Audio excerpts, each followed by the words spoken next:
Don't stop scrolling if you want to know how a financial advisor thinks about your money. Now, as a financial advisor, I get asked this from time to time. Riley, how do you think about money? Is it different from how I've been taught, or did school teach us right? Or look, you know what? I don't know anything, so I just need to know how you approach money generally. Now, for me, as a financial advisor, I think about your financial situation like a chessboard. There's different pieces on that board that do different things. And the thing you need to be aware of is you can go from A to B or A to B to C in a myriad of different ways.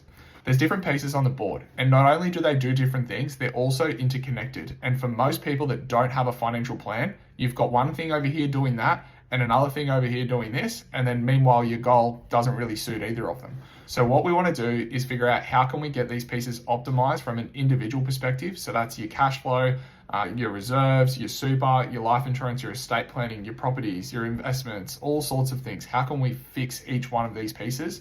But also, how are they going to take you from A to B? Now, if you don't know what A to B looks like, you need to step back and think about what your goals are. Too often I see people, they go property, then property, then property, and then some more property. Lo and behold, they're leveraged up to their eyeballs. They're stereotypical asset rich, cash poor, and they have to go to work to put food on the table and to pay for all of these loans. Now, don't get me wrong, all their chips are on the table, and if they've purchased great investment grade assets, they're going to do fine over a long period of time.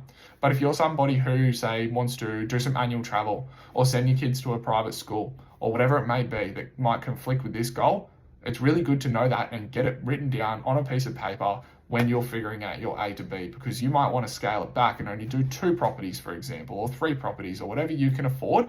And then from there you go, oh, you know what? I want to debt recycle. Or in the meantime, because I can't do anything, I'll sort my super, I'll sort my estate planning, I'll automate my cash flow, and so on and so forth.